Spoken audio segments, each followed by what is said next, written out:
রবিবার উদয়পুর রমেশ স্কুল ময়দানে ৩১ রাধাকিশোরপুর যুব মোর্চার উদ্যোগে রঞ্জিত সিংহ রায় স্মৃতি প্রাইজ মানির নকআউট টেনিস ক্রিকেট টুর্নামেন্ট অনুষ্ঠিত হয়।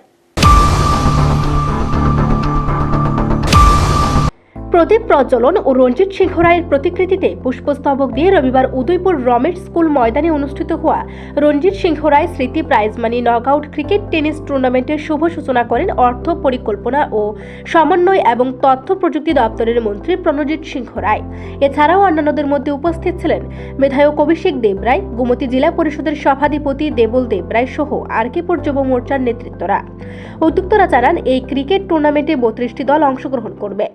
অনুষ্ঠানের প্রথম দিন মন্ত্রী প্রণজিৎ সিংহ রায় গোমতী মোটরস ও নবারণ ক্লাব নামক দুটি দলের খেলোয়াড়দের সাথে পরিচয় পর্বের মাধ্যমে শুভেচ্ছা জানায়। খেলো ত্রিপুরা সুস্থ ত্রিপুরা প্রকল্পের মাধ্যমে এই অভিযান চালানো হবে বলে জানান অর্থমন্ত্রী প্রণজিৎ সিংহ রায়। নেশার বিরুদ্ধে যুব সমাজকে বের করে আনা এবং নেশার বিরুদ্ধে ব্যাপক জনমত গঠনের জন্য এই অভিযান সংগঠিত করা হচ্ছে বলে জানান তিনি। তাই আগামী দিনে অন্যান্য খেলার আহ্বান রাখেন মন্ত্রী।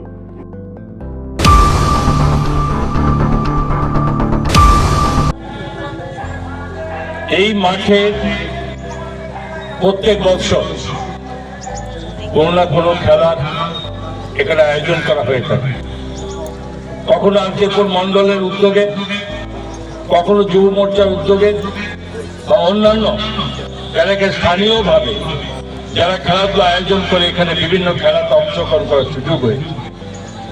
সম্ভবত মানুষের স্বাভাবিক দৈনন্দিন জীবনের সঙ্গে সঙ্গে দৈনন্দিন কার্যক্রমের সঙ্গে সঙ্গে তাদের রেসপন্সিবিলিটি বাকি সবকিছুর সঙ্গে কিছু একটা অন্যতম কিছু সঙ্গে যুক্ত থাকতে হয়। খেলাধুলা এমন একটি জিনিস যার মাধ্যমে যে একের সঙ্গে অপরের একটা সম্পর্ক তৈরি করা, একটা হিংসা বিদ্বেষ থেকে দূরে সরে থাকা এবং একে অপরকে একটা আন্তরিক একটা সম্পর্কের মধ্যে সৃষ্টি করা, এটা একমাত্র মাধ্যম খেলাধুলা। এবং এই খেলাধুলা প্রতিটি মানুষের কাছে এখন প্রয়োজন। আমরা দেখেছি যে খেলাধুলার মাধ্যমে সঠিক শরীর সংগঠন ঠিক রাখা এবং একটা আলাদা যে একটা সময় এবং ভালো কাজে ব্যবহার করা, এটা অবশ্যই সেটা একটা প্রয়োজন। আপনারা সকলে জানেন যে ভারতবর্ষের যশস্বী প্রধানমন্ত্রী নরেন্দ্র মোদীজি যে ভারতবর্ষের অগ্রগতির সঙ্গে সঙ্গে যে মানুষকে, বিশেষ করে যুব সমাজকে এখানে তাদের শক্তিশালী তাদের শারীরিক ক্রিয়াকর্মের মাধ্যমে তাদেরকে তৈরি করতে হবে।